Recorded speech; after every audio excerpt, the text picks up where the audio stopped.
Assalamualaikum warahmatullahi wabarakatuh.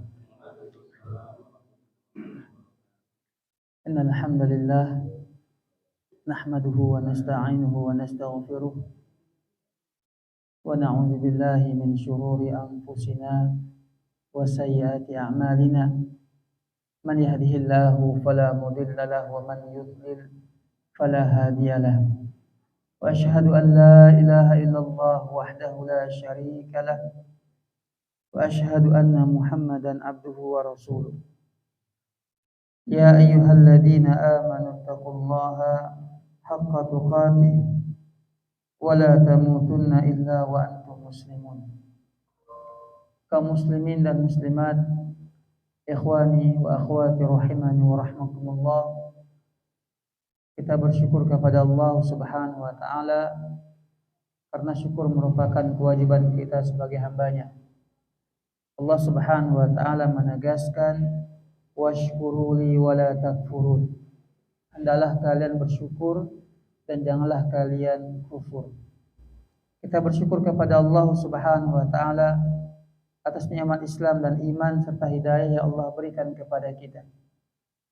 Dan kita bersyukur kepada Allah Subhanahu wa taala bukan hanya sekedar mengucapkan dengan lisan, tapi wajib dengan cara melaksanakan segala perintah Allah serta menjauhi larangan-larangannya.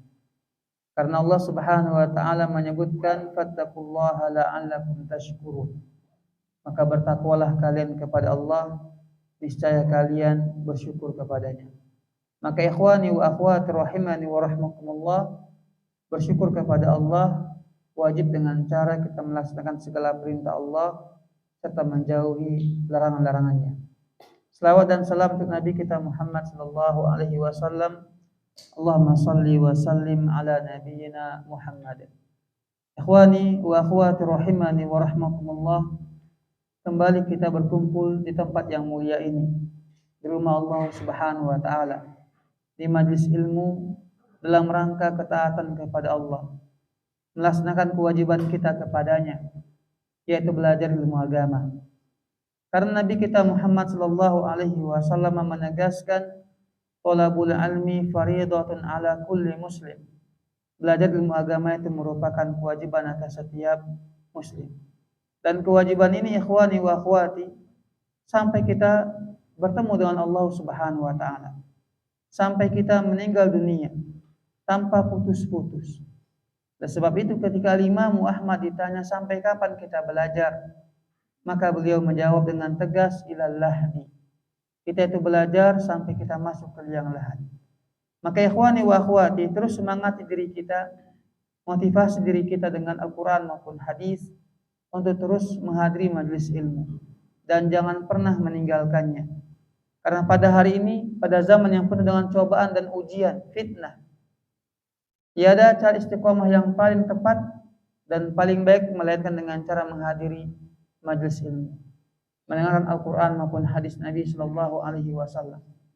Karena ketika itu Allah Azza wa Jalla turunkan rahmatnya, turunkan sakinah, ketenangan kepada orang-orang yang mempelajari agamanya.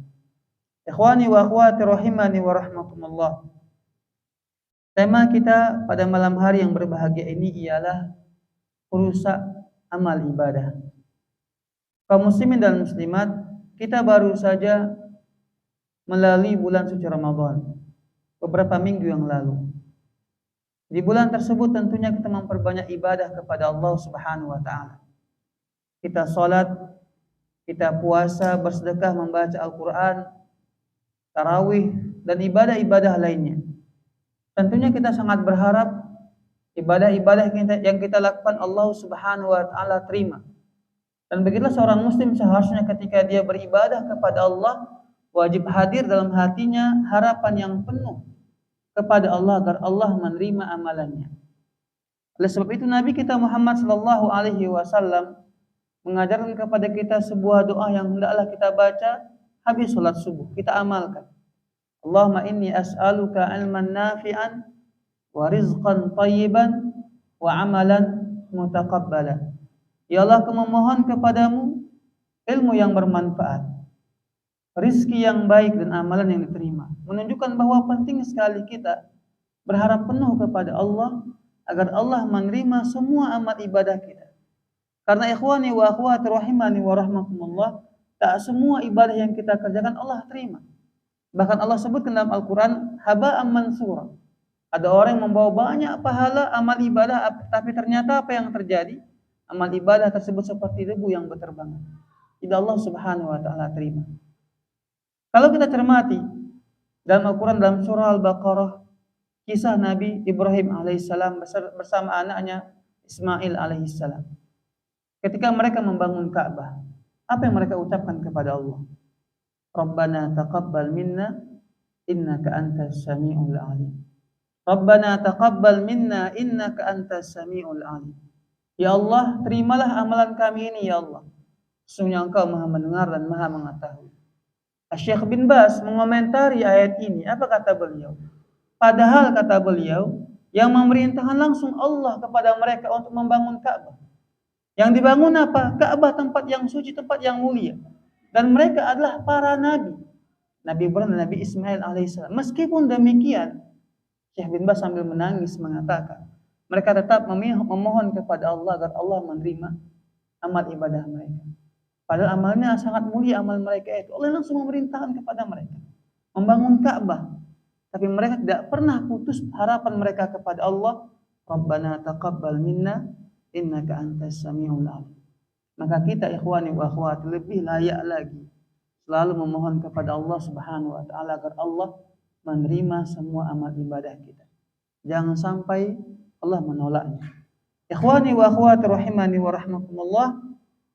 Itulah harapan kita kepada Allah Subhanahu wa taala agar Allah menerima semua amal ibadah kita di sisi Allah Azza wa Jalla. Dan tentunya ikhwani wa akhwat rahimani wa rahmakumullah, selain harapan kita kepada Allah agar Allah menerima amal ibadah kita, perlu kita ketahui bahwa ternyata ada perkara-perkara yang bisa merusak amalan kita, yang bisa menghancurkan amal ibadah kita, gara-gara kalau kita melakukan amal atau perkara-perkara ini. Maka para ulama kita menjelaskan pentingnya seorang muslim untuk mempelajarinya. Jangan kita itu sibuk beramal saleh, salat, puasa, tapi ternyata kita lupa bahwa ada perbuatan-perbuatan yang bisa merusak ini semuanya. Maka salah seorang sahabat Nabi bernama Hudzaifah bin Yaman, beliau mengatakan, manusia bertanya kepada Nabi tentang kebaikan, tapi aku bertanya kepada Nabi tentang keburukan. Untuk apa tujuannya? Agar bisa kuhindari, agar bisa kujauhi. Ikhwani wa akhwati, para ulama kita menjelaskan bahwa ya sebenarnya banyak sekali perkara-perkara yang bisa merusak amal ibadah kita. Tapi kita mungkin ambil beberapa perkara saja. Yang pertama ialah bahwa di antara perkara yang bisa merusak amalan kita, menghancurkan pahala-pahalanya ialah berbuat syirik kepada Allah Subhanahu wa taala. Atau melakukan perbuatan-perbuatan syirik kepada Allah Subhanahu wa taala. Dalam surah Az-Zumar ayat 65 Allah menegaskan, la in asyrakta la yahbatanna amaluka. Jika engkau berbuat syirik kepada Allah Subhanahu wa taala, maka hancurlah semua amalan. Jika engkau berbuat syirik kepada Allah, maka hancurlah semua amalan. Al-Imam At-Tabari dalam kitab tafsir beliau, At-Tabari mengatakan bahwa maknanya adalah kalau engkau berbuat syirik kepada Allah Subhanahu wa taala, maka semua amalan-amalmu menjadi binasa. Engkau tidak mendapatkan pahala apa-apa. Tidak mendapatkan pahala apa-apa. Beribadah kita kepada Allah selama 50 tahun. Kita salat, kita puasa, umrah beberapa kali, haji beberapa kali. Satu kali kita berbuat syirik kepada Allah Subhanahu wa taala, maka semua amalan tersebut menjadi hancur dan binasa. Ini pula lah yang Nabi sallallahu alaihi wasallam takutkan. Beliau selalu berdoa kepada Allah, Allahumma inni a'udzubika an usyrika bika wa ana a'lam wa astaghfiruka lima la a'lam. Ya Allah, aku berlindung kepadamu daripada perbuatan syirik kepadamu dan aku mengetahuinya. Dan aku memohon ampunan kepadamu terhadap apa yang tidak aku ketahui. Nabi Muhammad sallallahu alaihi wasallam. Nabi Ibrahim alaihissalam selalu berdoa kepada Allah, wajnubni wa bani an na'budal asnam. Jauhkan aku serta anak cucuku daripada menyembah berhala, berbuat syirik kepada Allah Subhanahu wa taala. Ini harus kita khawatirkan. Ikhwani wa akhwati, begitulah para nabi dan kita harus mencontoh mereka. Rasa khawatir kita daripada perbuatan syirik kepada Allah Subhanahu wa taala. Dan tentunya kita bisa memahami mana tauhid, mana syirik dengan cara belajar, mempelajari agama Allah Subhanahu wa taala. Jangan sampai kita jatuh kepada perbuatan syirik yang merupakan dosa yang paling besar di sisi Allah Subhanahu wa taala. Dan begitu pula orang yang dia meninggal dalam keadaan bertauhid kepada Allah, tidak pernah berbuat syirik kepadanya, maka mendapat jaminan untuk bisa masuk ke surga Allah Subhanahu wa taala meskipun dia telah berbuat dosa-dosa besar. Ya, tentunya dengan kehendak Allah Azza wa Jalla. Ikhwani wa akhwati rahimani wa rahmakumullah. Ini yang pertama, ya, tentu kita sudah sering mempelajari tentang masalah tauhid. Tapi jangan pernah kita merasa aman. Jangan pernah merasa aman. Jika Nabi saja berdoa kepada Allah itu menunjukkan bahwa beliau mencontohkan kepada kita untuk selalu menjaga tauhid dan akidah kita. Mungkin kita pernah mendengar kisah seorang hafiz Al-Quran, seorang mujahid membela agama Allah Subhanahu wa taala, yang akhirnya bagaimana? Mati dalam keadaan murtad. Mati dalam keadaan murtad. Enggak ada yang bisa menjamin manusia kalau selagi masih hidup. Maka selalu kita memohon kepada Allah perlindungan, jangan sampai berbuat syirik kepadanya, dan juga kita selalu pelajari tauhid yang benar. Ya, pelajari tauhid yang benar serta menjauh segala macam perbuatan syirik kepada Allah. Yang kedua, ikhwani wa akhwati rahimani wa rahmakumullah, termasuk perusak amal ini juga sangat berbahaya. Dan ternyata manusia banyak lalai, termasuk orang-orang yang sudah mengaji, orang-orang yang sudah hijrah, memahami Al-Quran maupun Sunnah, yaitu al-i'jabu bin nafsi, merasa ujub dan bangga terhadap diri, merasa ujub dan bangga terhadap diri. Ketika melihat dirinya sudah menjadi orang yang saleh, menjaga 5 waktu, mengamalkan ibadah-ibadah lainnya, muncullah sifat ujub dalam dirinya. Aku adalah orang yang saleh, temanku belum saleh, tetanggaku masih jahat, bermaksiat. Ikhwani wa akhwati rahimani wa rahmakumullah. Nabi bersabda dalam sebuah hadis, "Thalathun muhlikat." Ada 3 perkara yang membinasakan. Dan Nabi menyebutkan salah satunya ialah i'jabul mar'i bi nafsihi. Yaitu seseorang merasa ujub dan bangga terhadap dirinya sendiri. Dia menganggap bahwa dia bisa jadi orang yang saleh karena kecerdasannya, karena kehebatannya. Padahal ikhwani wa akhwati, kita ini bisa salat, jadi orang yang baik, orang yang saleh semuanya karena pertolongan Allah Subhanahu wa taala. Makanya kelak di surga ketika orang-orang masuk surga, apa kata mereka? Alhamdulillahilladzi hadana li hada wa ma kunna linahtadiya laula an hadanallah. Segala puji bagi Allah telah memberi petunjuk kepada kami. Memberi petunjuk kepada kami untuk ini. Kalau bukan karena Allah, pasti enggak mendapat hidayah. Bahwa kita semuanya menjadi orang yang baik, orang yang saleh, bisa salat, mengaji, mengamalkan sunnah-sunnah Nabi sallallahu alaihi wasallam, itu semua merupakan pertolongan dari Allah, hidayah dari Allah, taufik darinya. Bukan karena kehebatan kita, bukan karena kecerdasan kita, bukan. Tapi karena Allah Subhanahu wa taala semata. Ikhwani wa akhwati rahimani wa rahmakumullah, maka jangan pernah kita merasa bangga dengan diri kita sendiri. Jangan pernah merasa hebat. Jangan pernah merasa kitalah orang yang saleh, yang lainnya bukan orang yang saleh. Nah, kenapa kita dilarang untuk merasa ujub terhadap diri kita sendiri? Karena banyak dampak buruknya, ikhwani wa akhwati rahimani wa rahmakumullah. Yang pertama, ketika orang merasa ujub terhadap dirinya sendiri, maka timbullah sifat riya. Kenapa orang ujub? Karena ingin dia dipuji. Ingin dia dipuji. Orang bisa melihat bagaimana kehebatan dia, bagaimana kesolehan dia, bagaimana kekayaan dia. Sehingga bagaimana semua perbuatan dia berusaha agar orang melihatnya dan memuji perbuatannya. Kita tahu riya merupakan dosa besar, syirik kecil dalam agama kita. Dan kita harus menjauhinya. Maka ujub bisa membuat orang untuk riya ketika semua amal ibadah yang dia lakukan. Ini yang pertama, ikhwani wa akhwati. Yang kedua, kenapa Nabi larang untuk ujub? merasa bangga terhadap diri kita sendiri. Yang seharusnya kita bersyukur kepada Allah, Allah yang memberikan hidayah kepada kita, bukan karena kehebatan kita, dan kita mohon istiqomah di atas agamanya. Karena sifat ujub tersebut bisa menimbulkan al-kibru, sifat sombong. Sifat sombong. Bukankah Nabi mengatakan la yadkhulul jannata man kana fi qalbihi darratun min kibrin. Tak bisa masuk ke dalam surga orang yang di hatinya ada sifat sombong meskipun hanya secuil. Meskipun hanya sedikit. Gak bisa masuk ke dalam surga. Kemudian Nabi menjelaskan apa itu sombong. Kata beliau, batarul haqqi wa ghamtun nas. Menolak kebenaran dan meremehkan orang lain. Kita mungkin alhamdulillah selalu menerima kebenaran. Ada hadisnya, amalkan. Tapi ternyata kebanyakan di antara kita ketika sudah mempelajari agama ini, timbullah sifat ghamtun nas, meremehkan orang lain. Ini masalah kita ikhwani wa akhwati rahimani wa rahmakumullah.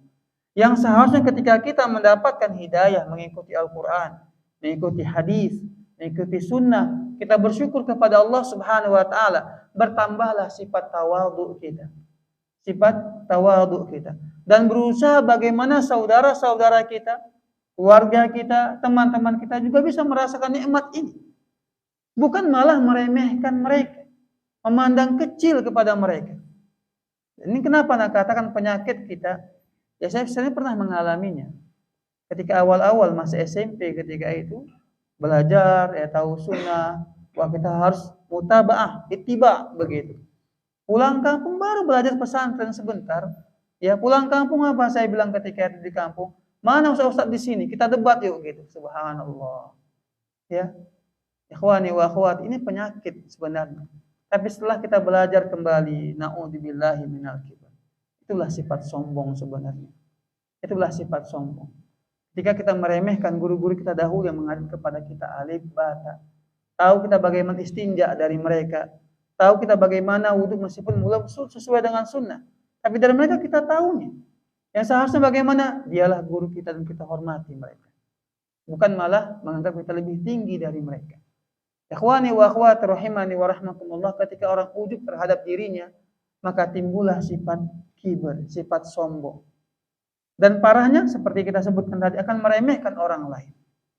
Nah, dalam hadis riwayat Imam Muslim disebutkan ada dua orang berteman ini, sahabat.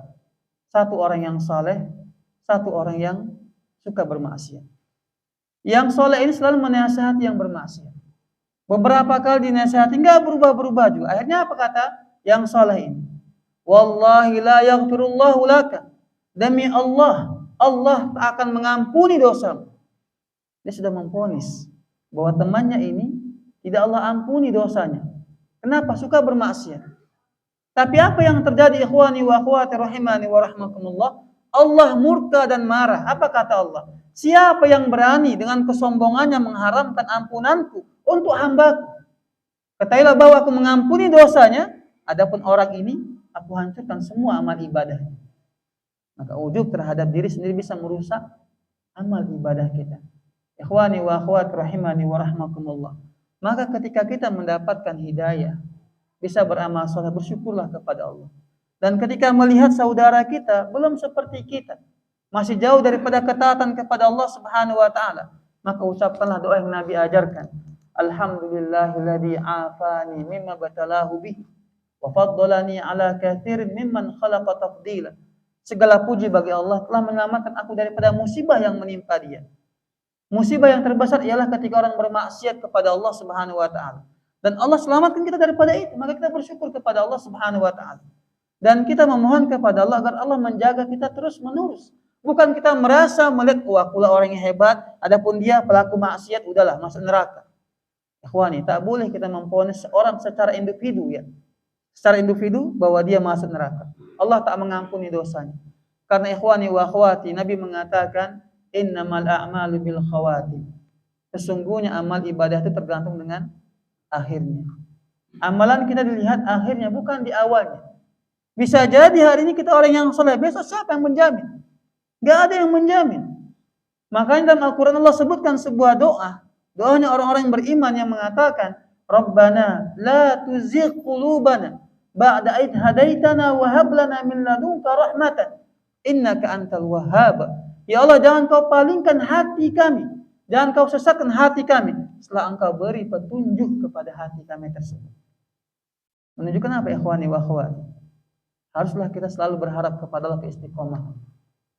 Jangan pernah sekali lagi merasa bangga dengan diri kita, merasa aman, tapi harusnya bagaimana? Minta kepada Allah agar Allah memberi keistiqomahan kepada kita. Dan Nabi juga mengajarkan sebuah doa, ya muqallibal qulub tsabbit qalbi ala dinik. Seorang mukmin hendaklah selalu memohon kepada Allah agar Allah menjaga hatinya. Allah berikan keistiqomahan kepada dia sampai dia meninggal bertemu dengan Allah Subhanahu wa taala. Begitu pula ikhwani wa akhwat rahimani wa rahmakumullah. Sahabat kita ini, saudara kita ini, mungkin hari ini belum mendapat hidayah dari Allah. Tapi siapa yang menjamin dia seperti sampai dia meninggal dunia? Gak ada yang menjamin. Bisa jadi hari ini dia orang yang jahat, pelaku maksiat, dan kita sudah memvonis dia, umpamanya gak diampuni dosanya, masuk neraka dan semisalnya, tapi ternyata akhir hayatnya Allah memberi hidayah kepada dia. Siapa yang menyangka orang yang telah membunuh 100 orang, akhir hidupnya bagaimana? Husnul khatimah. Membunuh 100 orang. Yang 1 orang saja dibunuh bisa kekal selama-lamanya atau lama diazab di neraka. Ini malah membunuh 100 orang. Tapi apa yang terjadi? Akhir hidupnya dia bertaubat kepada Allah. Allah terima taubatnya. Allah ampuni dosa dia. Maka ikhwani wa akhwati, ketika melihat diri kita bagus, bersyukurlah kepada Allah. Ini merupakan hidayah dari Allah. Ketika melihat saudara kita belum seperti kita, maka kita bersyukur kepada Allah. Allah telah memberi hidayah kepada kita, kemudian kita berusaha menasihati mereka dengan hikmah, dengan cara lemah lembut. Bukan malah kita vonis, wah ini sudah masuk neraka, wah ini nggak diampuni dosa. Tidak, ya, karena orang yang masih hidup nggak bisa kita vonis. Tapi kalau kita mengatakan secara umum hukumnya, contoh orang yang berbuat syirik kepada Allah maka dia akan kekal di neraka, itu memang harus kita yakini. Itu harus kita yakini. Tapi kalau memvonis orangnya, wah ini di neraka, nggak bisa, ikhwani wa akhwat rahimani wa rahmakumullah. Ya, kecuali orang yang mati di atas kekafiran. Iya, itu jelas. Kalau dia mati di atas kekafiran, harus kita yakin bahwa di mana tempatnya? Di neraka, itu kata Allah Subhanahu wa taala. Tapi kalau dia masih hidup dan nggak tahu bagaimana akhir hidupnya, maka jangan vonis mereka. Dan kewajiban kita apa? Mendakwahi dan menasihati. Ya, ikhwani wa akhwati, Nabi mengatakan, ya, maka narifku fi syai'in illa zana. Tidaklah sesuatu yang lemah lembut itu ada pada sesuatu. Sifat lemah lembut ada pada sesuatu pasti akan menghiasi ya sesuatu tersebut.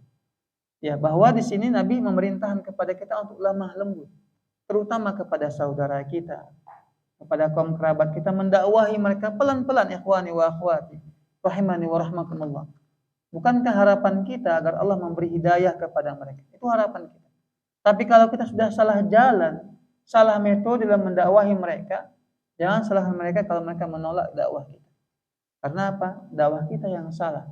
Dengan cara kasar, merendahkan, ya langsung, ya macam-macam lah kita ucapkan kepada mereka. Tapi kalau tujuan kita adalah agar mereka mendapat hidayah, dakwahi dengan lemah lembut, kemudian berdoalah kepada Allah agar Allah memberi hidayah kepada mereka. Ikhwani wa akhwati rahimani wa rahmakumullah. Ini yang kedua, yaitu di antara perusak amal ialah al-ujub. Kita memiliki sifat ujub, bangga terhadap diri sendiri, terhadap amal salehnya, terhadap hartanya, terhadap dirinya, kehebatannya. Yang seharusnya kita bersyukur kepada Allah, Allah memberi hidayah kepada kita dan kita berusaha istiqamah di atas hidayah tersebut, kemudian bertawadu, memiliki sifat tawadu. Kemudian ikhwani wa akhwati rahimani wa rahmakumullah, yang ketiga, ya di antara perusak amal terkhususnya ialah amalan berupa sedekah. Ialah mengungkit-ungkit sedekah dan menyakiti hati orang yang diberikan sedekah. Allah Subhanahu wa taala mengatakan, ya ayyuhalladzina amanu la tubtilu shadaqatikum bil manni wal adha.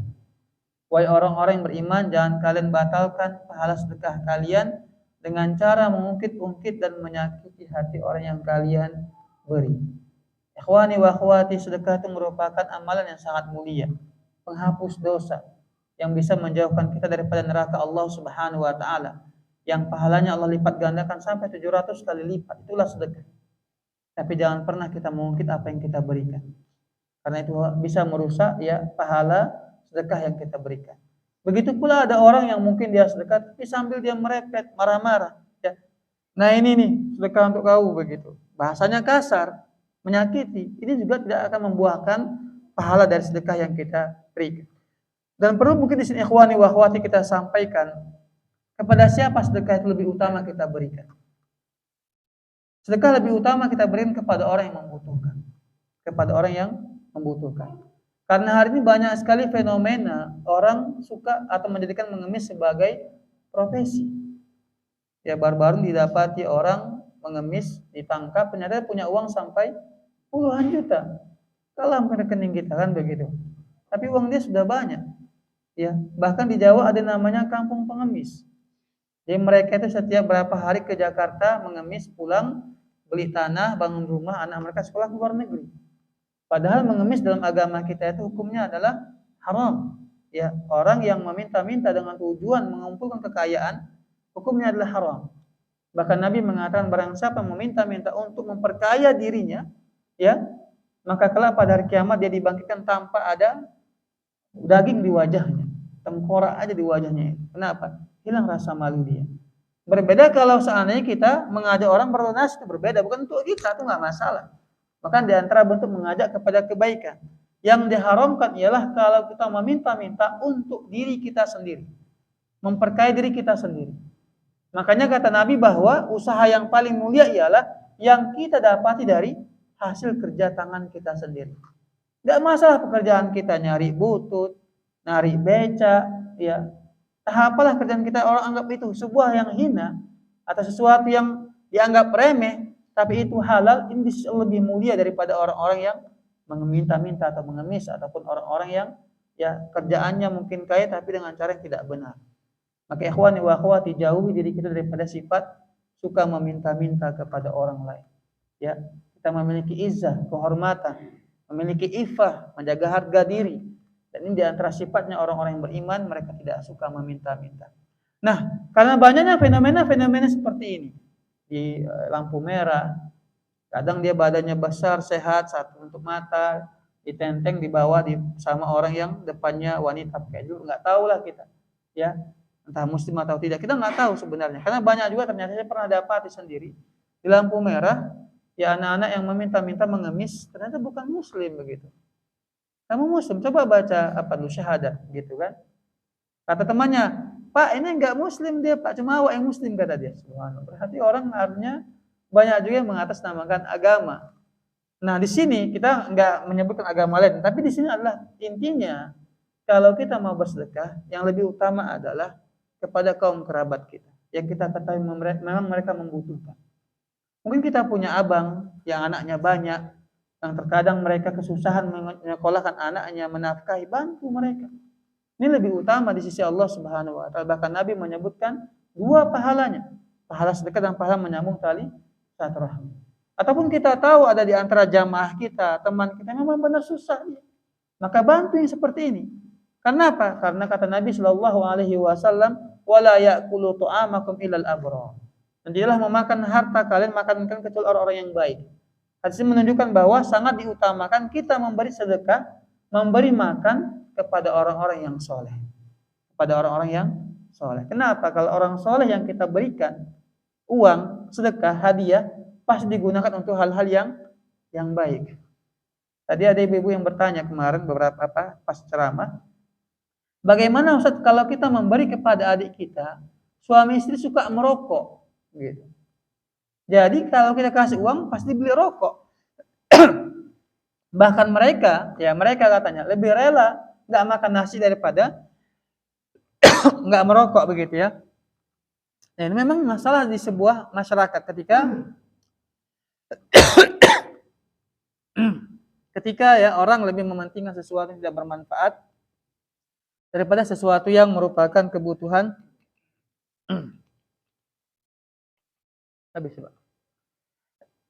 kebutuhan sehari-hari. Baik, ikhwani wa akhwati rahimani wa rahmakumullah.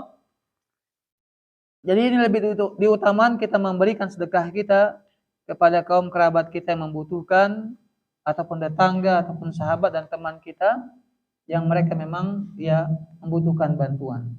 Daripada kita memberikan kepada yang tidak jelas, yang mungkin bahkan menjadikan sebuah profesi untuk memperkaya diri, ya. Ya meskipun kalau kita berikan uang kepada siapapun itu, bahkan kepada mereka tetap mendapatkan pahala, tetap mendapatkan pahala di sisi Allah Subhanahu wa taala. Hanya saja pahala akan menjadi lebih besar lagi kalau seandainya kita berikan kepada orang yang tepat. Ikhwani wa akhwati rahimani wa rahmakumullah. Terakhir ya, di antara perusak amal ibadah kita dan perusak pahalanya adalah menzalimi orang lain. Suka menzalimi orang lain. Dalam hadis riwayat Imam Muslim, Nabi Shallallahu Alaihi Wasallam bersabda, "Atadruna manil muflis? Tahukah kalian siapa orang yang bangkrut itu?" Maka Nabi menjelaskan, "Al-muflisu min ummati ya'ti yaumal qiyamati bi salatin wa siyamin wa zakah." Orang yang bangkrut pada umatku ialah yang datang kelak pada hari kiamat dengan banyak membawa pahala salat, pahala sedekah, pahala puasa, banyak pahalanya. Tapi ketika di dunia, ya dia suka menyakiti orang lain, mencaci maki, mengambil harta orang lain, memfitnah orang lain, memukul orang lain, banyak kezaliman dia kepada orang lain. Sehingga pahala-pahala dia yang banyak ini tadi, yang salat, puasa, sedekah ini tadi, diberikan kepada orang-orang yang dia zalimi. Habis pahalanya, yang terzalimi masih banyak, maka dosa mereka dipindahkan kepada dia. Pahalanya habis, dosa malah makin bertambah, maka dia pun dicampakkan ke neraka Allah Subhanahu wa taala. Maka di sini para ulama kita menjelaskan, seharusnya kita sebagai hamba Allah Subhanahu wa taala, seorang mukmin bukan hanya menjaga hubungan kita dengan Allah Subhanahu wa taala, tapi wajib juga kita memperhatikan hubungan kita dengan manusia. Paling tidak jangan menzalimi mereka. Jangan menzalimi mereka. Kalau tak bisa kita berkata baik-baik kepada saudara kita, senyum kepadanya, bersalaman dengannya, menanyakan kabarnya, jangan hina dan caci maki dia. Itu paling tidak, kan begitu. Karena termasuk akhlak ialah ketika orang tak menzalimi orang lain. Ikhwani wa akhwati rahimani wa rahmakumullah, karena kezaliman ini sebagaimana sabda Nabi tadi kita sebutkan, ini bisa menghabiskan dan merusak amal ibadah kita. Ternyata selama ini kita sholat, puasa untuk orang lain pahalanya. Karena apa? Tak kita jaga lisan kita. Menghibah orang lain, mencaci maki, atau kebiasaan ya kita mengambil harta orang lain. Ini banyak sebenarnya. Mengambil harta orang itu banyak sekali caranya. Bisa dengan cara mencuri, ya. Kalau mencuri mungkin sulit, kenapa? Rumah orang ditutup semua, kan begitu. Atau bisa dengan cara membegal, ini juga banyak terjadi. Atau termasuk mencuri harta orang ialah, mengambil harta orang ialah kalau kita minjam tapi tak mau kita balikkan. Itu termasuk di antara bentuk mengambil yang bukan hak milik kita. Maka ikhwani wa akhwati rahimani wa rahmakumullah, kita enggak menyalahkan meminjamnya. Semua kita terkadang memiliki kebutuhan. Silakan kita meminjam. Ya, meminjam uang kepada teman kita. Tapi niatkanlah dan tekadkanlah untuk membayar hutang tersebut. Yakinlah kalau seandainya kita minjam uang sama orang dengan niat untuk mengembalikannya, Allah pasti akan memudahkan kita untuk mengembalikan pinjaman tersebut. Itu pasti, ikhwan. Dan itu pengalaman banyak orang, termasuk saya pribadi pengalamannya seperti itu. Tapi kalau dari awal kita minjam sama orang, gak ada niat untuk mengembalikan, makin susah hidup kita. Makin sengsara hidup kita. Kenapa? Menzalimi orang lain. Belum lagi ketika di akhirat bagaimana yang terjadi. Ya, gak Allah ampuni dosanya. Mujahid saja, orang yang mati syahid saja, gak Allah ampuni dosa dia ketika dia punya hutang. Dan kita bagaimana mati kita gak tahu. Bagaimana amal kita nggak tahu begitu. Maka adalah hutang salah satu yang harus kita takuti. Ya, pertama jangan terlalu mudah meminjam atau berhutang kalau memang nggak butuh. Kalaupun kita berhutang, niatkanlah untuk membayar. Pasti Allah Subhanahu wa taala akan menggantikan atau memudahkan kita rezeki kita untuk bisa membayar hutang-hutang tersebut. Ikhwani wa akhwati rahimani wa rahmakumullah. Jadi bagaimana kalau seandainya kita pernah menzalimi orang lain, pernah kita sampaikan juga, ya. Maka kata Nabi Shallallahu Alaihi Wasallam, karena ini kezaliman bisa merusak amal ibadah kita, menghapuskan pahala-pahala kita, maka Nabi mengatakan man kanat indahu mazlamatun li akhi falyatahallalhu al-yaum. Barang siapa yang ada kezaliman terhadap saudaranya, maka minta dihalalkan pada hari ini. Diselesaikan. Kalau pernah menzalimi dengan kalimat-kalimatnya, dengan kata-katanya atau gunjingannya, minta maaf kepada orang yang kita zalimi. Kalau pernah mengambil hartanya, minta dihalalkan atau kembalikan harta tersebut. Ini kewajiban kita. Sebelum datang kata Nabi hari yang tak berguna yang namanya dirham, gak berguna yang namanya harta, gak ada itu gunanya semuanya. Dolar, emas, gak berguna itu semuanya. Yang ada adalah kalau dia punya pahala, diberikan kepada orang yang dia zalimi. Atau dosa yang dizalimi itu pindahkan kepada dia. Itu kelak pada hari kiamat. Dan itu jangan sampai terjadi, akhwani wa akhwati rahimani wa rahmakumullah. 10.000 uang orang yang kita ambil, jangan dikira itu kecil. Itu besar di sisi Allah Subhanahu wa taala. Dan bisa jadi menghabiskan pahala salat kita. Ya, beberapa salat kita gara-gara 10.000 yang kita ambil dari orang lain. Maka ikhwani wa akhwati rahimani wa rahmakumullah, apapun kezaliman kita kepada orang lain, maka pertama minta maaflah kita kepada mereka. Minta maaf. Kemudian kita yang dizalimi juga harus memahami bahwa ketika ada saudara kita meminta maaf kepada kita, kewajiban kita adalah memaafkan kesalahan mereka. Memaafkan kesalahan mereka. Ini kewajiban kita. Dua sifat ini merupakan sifat yang mulia. Sifatnya orang-orang yang beriman. Dan kita pernah menyampaikan kisah ya Abu Bakar beserta Umar bin Khattab radhiyallahu anhu ketika mereka berselisih, bertikai, Abu Bakar segera minta maaf kepada Umar. Kemudian Umar, ya meskipun awalnya dia marah, kemudian memaafkan kesalahan Abu Bakar As-Siddiq radhiyallahu anhu. Baik ikhwani wa akhwati rahimani wa rahmakumullah, ini materi kita ya, semoga bermanfaat, semoga Allah Subhanahu wa taala menerima semua amal ibadah kita serta menjauhkan kita daripada perbuatan yang bisa merusak amal ibadah kita dan pahala-pahalanya. Mungkin kalau ada yang mau bertanya, ya silahkan ditanyakan. Ya, silahkan. Ya. Ya. Ikhwani wa akhwati rahimani wa rahmakumullah. Jadi ya, kita banyak menzalimi orang lain tapi enggak ingat kita. Begitu. Bagaimana caranya untuk menembus dosa-dosa kita? Atau orang yang kita zalimi itu enggak tahu entah kemana. Teman SMA kita pernah kita tokok kepalanya, diam-diam pamannya. Kita ambil bakwan dia gitu. Tapi entah kemana dia sudah berada, enggak tahu kita. Jadi bagaimana? Maka diantara ya para ulama kita sebutkan amalan yang kita lakukan ialah meminta ampunan untuk mereka.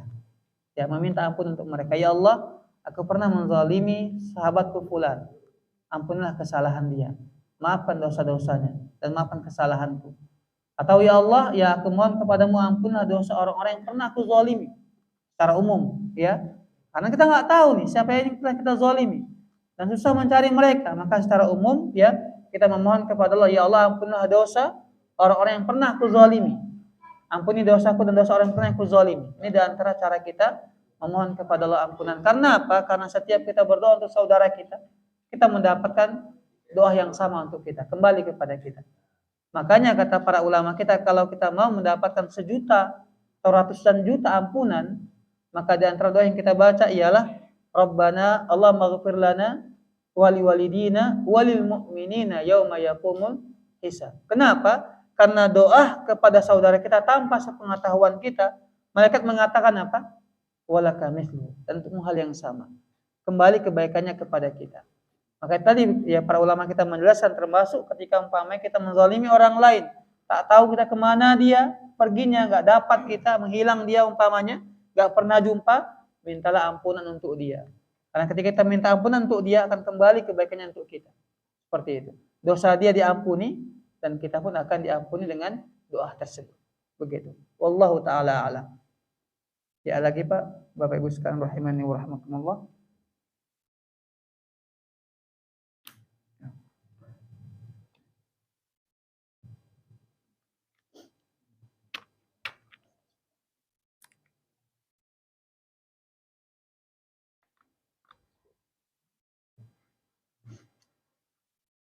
Ya Pak, ada pertanyaan Pak?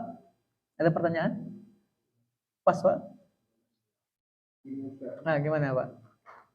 Biasanya Pak itu sudah selalu bertanya gitu ya.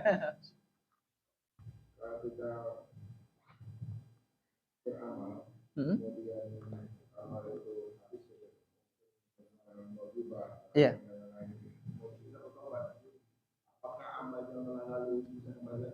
Baik, masya Allah. Bapak Ibu sekalian rahimani wa rahmakumullah. Kalau seandainya seperti umpamanya orang yang dia awalnya bertauhid, kemudian dia berbuat syirik kepada Allah, kan hancur semua amal ibadah. Termasuk juga ribah dan semisalnya. Kemudian dia bertaubat, apakah kembali? Iya, Allah ampuni dosanya. Kalau dia taubatan nasuha, maka akan kembalilah semua amalan dia. Kalau dengan taubat yang benar. Karena apa? Mungkin dia khilaf, atau dia terpaksa, kemudian dia minta ampun sama Allah, bertaubat dengan taubatan nasuha, Allah menerima taubatnya, maka kembalilah dosa dia diampuni dan kebaikan dia pun kembali. Begitu, Pak.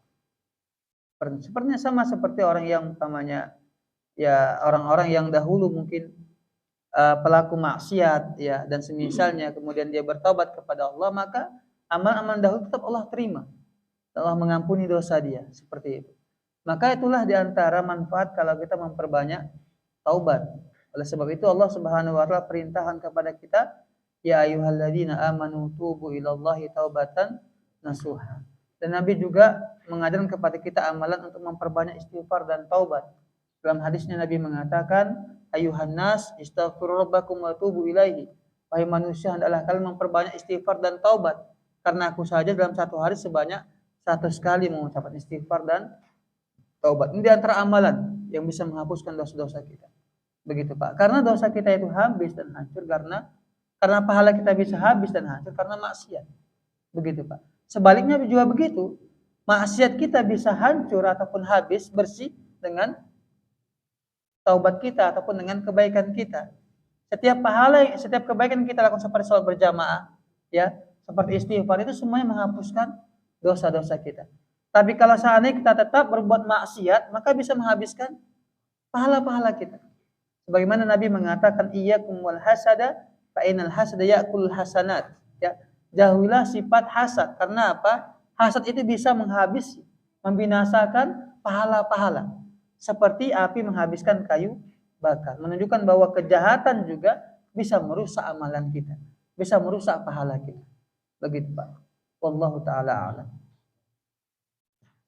Lagi ma'asyiral muslimin wal muslimat. Oke, 1 menit lagi waktu sholat Isya.